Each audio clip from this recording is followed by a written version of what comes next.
Hello everyone. मैं हूं CA Taranjit Singh और आज इस वीडियो के थ्रू हम डिस्कस करेंगे कि हमारे जो सीए फाउंडेशन वाले स्टूडेंट्स हैं उनका जो फर्स्ट पेपर अकाउंटिंग का आने वाला है उसमें बहुत सारी चीज़ें जो आपको एग्ज़ाम में जाके मैनेज करनी है, जैसे कि हमारा जो पेपर का पैटर्न है वो कैसे रहता है, कितने नंबर ऑफ क्वेश्चंस आते हैं, कितने कितने मार्क्स के होते हैं। और अगर मैं बात करूं कि पहले 15 मिनट जो आपको क्वेश्चन पेपर को रीडिंग के लिए मिलते हैं उसको बेस्ट वे में कैसे यूटिलाइज करना है, हर क्वेश्चन को कितना टाइम आपके पास अवेलेबल है जो आप यूटिलाइज करोगे उसको समझने में और क्वेश्चन को डील करने में, सॉल्व करने में। उसके अलावा कुछ इंपॉर्टेंट आपके चैप्टर्स या एरियाज कौन से हैं, ये सारा कुछ मैं आपके साथ इस एक शॉर्ट वीडियो के थ्रू डिस्कस करूंगा। तो चलिए सबसे पहले आप आ जाओ। अगर मैं बात करूं, देखो मैंने जो एनालिसिस किया है ओवरऑल, यहां तो मैं आपको स्क्रीन पर दिखा रहा हूं कि हमारे पास जो लेटेस्ट अभी तक जुलाई 2021 में जो अकाउंट्स का पेपर आया था फाउंडेशन का, ये मैंने उसका चैप्टर वाइज पूरी डिटेल बनाई हुई है। अदरवाइज मेरे पास अपने पास मई 18 से लेकर, मतलब जब से फाउंडेशन स्टार्ट हुई थी, मई 18 से लेकर अप टू लेटेस्ट पेपर तक सारा एनालिसिस अवेलेबल है कि कहां से कौन कौन से चैप्टर में से कब कब कौन कौन से कैसे कैसे क्वेश्चंस आ रहे हैं।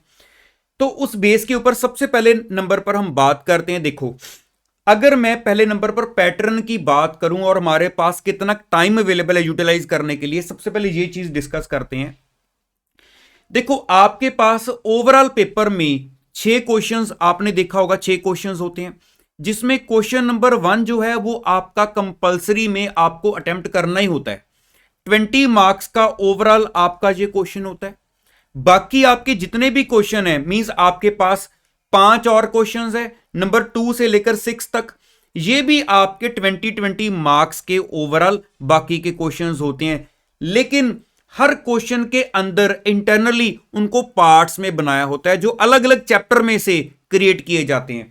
जैसे कि आपका जो क्वेश्चन नंबर 1 है, आपने देखा होगा कि क्वेश्चन नंबर 1 का जो ए पार्ट है उसमें 6 पॉइंट्स पूछे जाते हैं, 2 मार्क्स ईच में।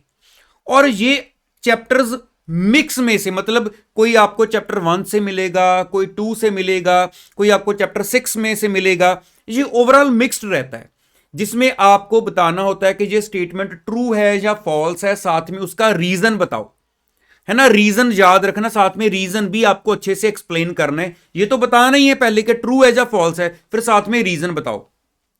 उसके बाद 1B और 1C, ये दोनों क्वेश्चन आपके 4 मार्क्स के हिसाब से रहते हैं, क्योंकि आप कोई, मैंने कैसे ये आपको दिखा रहा हूं, क्योंकि पास्ट जो ट्रेंड चला आ रहा है उसके हिसाब से मैंने आपका ये सारा एनालिसिस बनाया हुआ कि पास्ट ट्रेंड के हिसाब से यही फॉर्मेट रह रहा है पेपर का।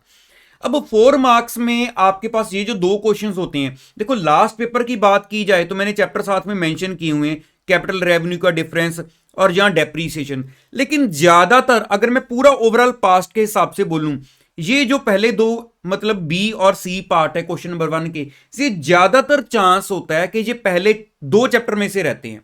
जो आपके बेसिकली पहला चैप्टर तो पूरा बेसिक कंसेप्ट ही है, थ्योरेटिकल डिस्कशन है बेसिकली सारी, है ना, सारे यूनिट्स उसके। 2 में आपके वो +2 लेवल वाला बेस है ज्यादातर, वो आपका जर्नल लेजर ट्रायल बैलेंस वगैरह। तो ज्यादा चांस होता है 1B और 1C उनमें से रहते हैं। लेकिन पिछली बार ये डेप्रीशिएशन में से भी इसमें से एक क्वेश्चन पूछा गया। लेकिन मेन चीज ये है कि आपको अगर अब ओवरऑल टाइमिंग की जैसे बात करें तो आपके पास 3 घंटे का paper means 60 minutes multiply by 3, 180 minutes हैं आपके पास टोटल ओवरऑल पेपर को डील करने के लिए। और आपको 5 क्वेश्चन सॉल्व करने हैं, 5 क्वेश्चंस। तो इट मींस अगर मैं पर क्वेश्चन टाइम निकालूं तो एस्टिमेटेड, मतलब हम कह सकते हैं कि 36 मिनट्स अराउंड आपके पास एक क्वेश्चन को सॉल्व करने के लिए अवेलेबल है। जिसमें आपने, देखो आप सोचो कि 36 मिनट्स लिखना है, तो ये भी सोचो पहले उस क्वेश्चन को पढ़ना भी है, उसको समझना भी है, फिर उसको लिखना भी है ना, सारा उसको प्रेजेंट करना है।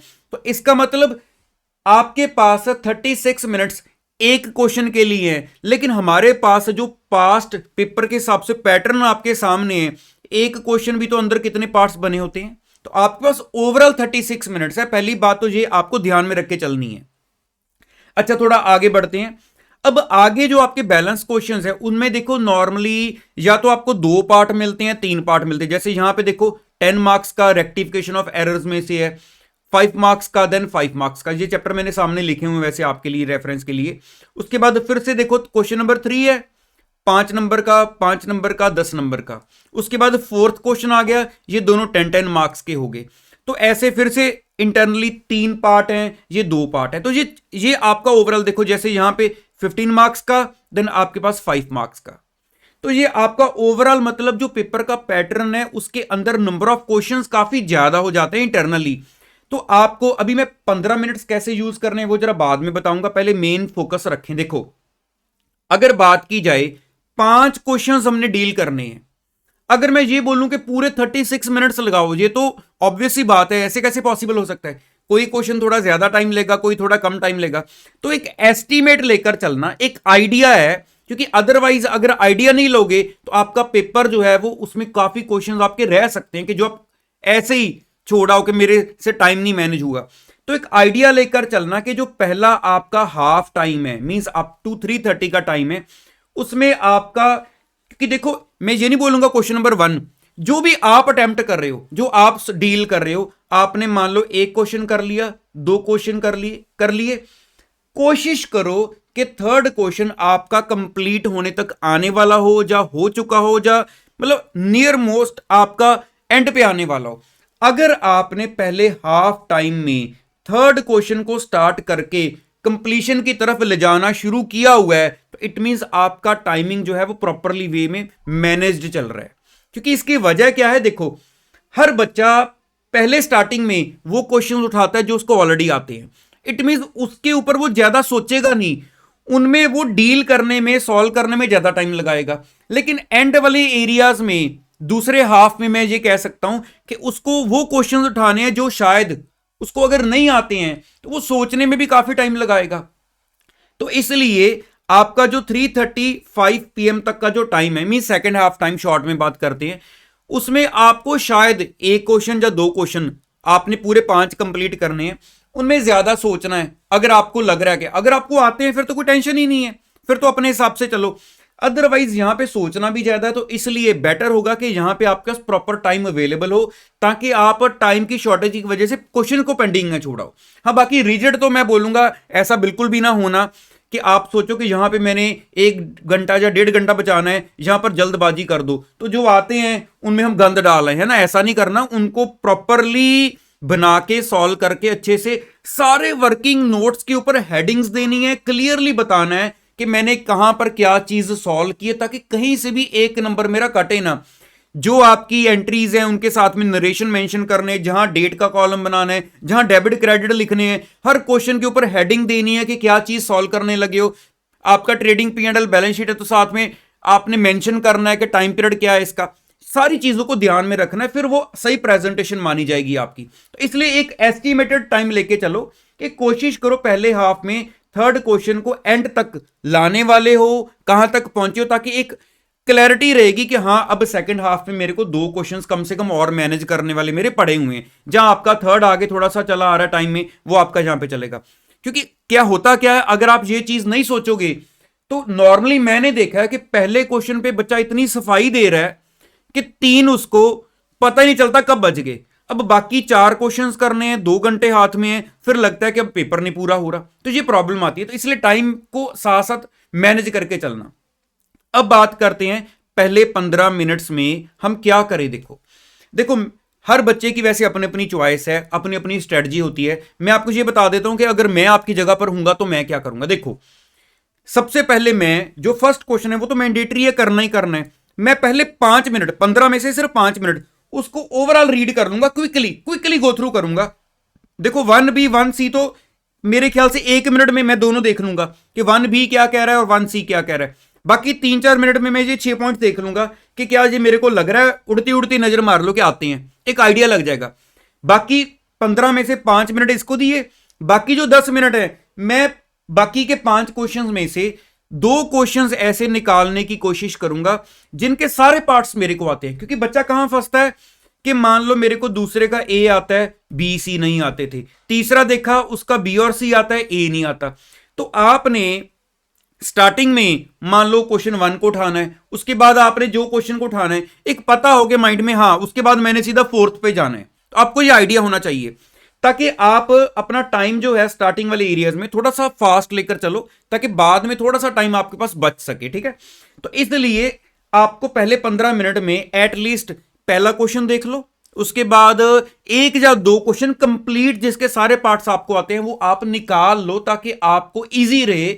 उसके बाद तो आपने जैसे जैसे आगे बढ़ना है वो साथ साथ देखते ही जाओगे कि मतलब अब कौन सा क्वेश्चन आगे उठाऊं, कौन सा मुझे बेस्ट लग रहा है। हाँ, कटिंग अवॉइड हो इस चीज के लिए ये जरूरी होता है कि क्वेश्चन के पॉइंट्स को देख के फिर उसको सॉल्व करना शुरू करो। कई बार हम देखते हैं कि ये मेरे को आता है, ये चैप्टर मेरे को आता है, उसके पॉइंट्स देखे नहीं, सॉल्व करना शुरू कर दिए, बीच में जाके अटक गए, नहीं उससे बेटर है दूसरा क्वेश्चन कर लेता। तो वो कटिंग होती है, टाइम भी वेस्ट होता है। पेपर में उतना की टाइम है जिसमें आप अपना 5 क्वेश्चन पूरे कर सको। ऐसा नहीं होता कि 15 मिनट एक क्वेश्चन पर वेस्ट कर दिए, अब वो दूसरे पर लगाना शुरू कर दो, फिर तो पेपर ऑब्वियसली आपका कुछ ना कुछ इंपॉर्टेंट एरिया रह जाएगा डील करना।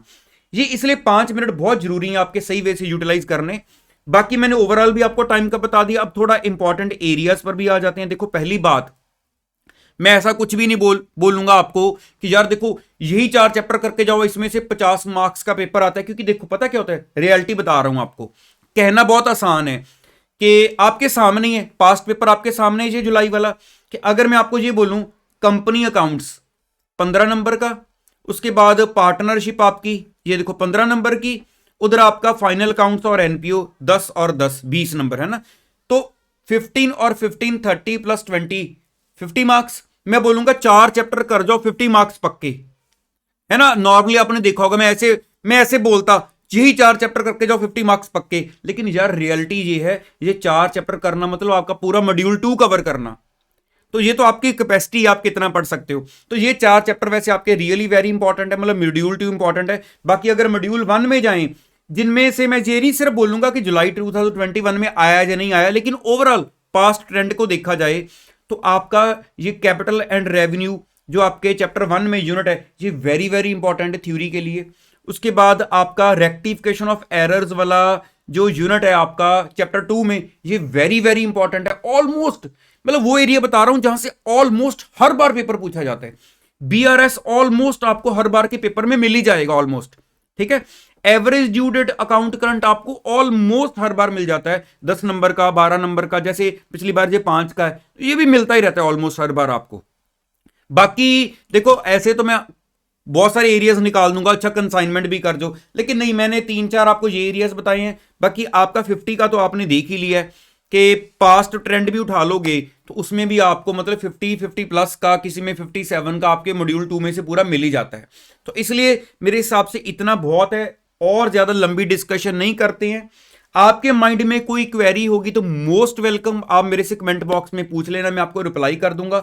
अगर आपको लग रहा है कि ये यूजफुल है तो मैं आपके लिए लॉ की भी, अच्छा लॉ में तो बहुत ही क्लियर है, मतलब मैंने देखा हुआ है लॉ में तो आपका हर क्वेश्चन का जो आगे पार्ट्स होते हैं ए बी सी जैसे भी हैं, ऑलमोस्ट हर पेपर में फिक्स ही चला आ रहा है कि मान लो 1 का ए इसी चैप्टर में से होगा, 1 का बी इसी चैप्टर में से होगा। तो लॉ में एक बहुत सही जजमेंट हो जाती है कि अगर मैं कोई यूनिट छोड़ के जाना चाह रहा हूं तो क्या मैं इसको सच में छोड़ सकता हूं या नहीं छोड़ सकता हूं। तो उसमें यहां पे तो अकाउंट्स में ऐसा नहीं है, आगे फेरबदल होती रहती है, किसी अटेम्प्ट में 1 का ए कहीं से आ रहा है, किसी अटेम्प्ट में 2 का सी कहीं से आ रहा है, लेकिन लॉ में ऑलमोस्ट फिक्स चलता है। तो इसलिए लॉ में बहुत सही जजमेंट होती है, लेकिन अकाउंट्स में जो मैक्सिमम पॉसिबल हो सकता था वो मैंने आपको प्रोवाइड किया, कुछ भी फेक नहीं बताया कि ऐसे कर दो वैसे कर दो, जो रियलिटी है वो आपके सामने है। तो चलिए ऑल द बेस्ट सभी बच्चों को, ठीक है। आपके माइंड में कोई क्वेरी होगी दोबारा कह रहा हूं मेरे से पूछ लेना, लॉ का जैसे आप बोलोगे कमेंट बॉक्स में मुझे बता देना, मैं आपके साथ शेयर कर दूंगा। बाकी न्यू हो चैनल पर तो याद से ज्वाइन कर लेना। दोबारा मिलूंगा नेक्स्ट वीडियो में। Once again all the best, thank you so much.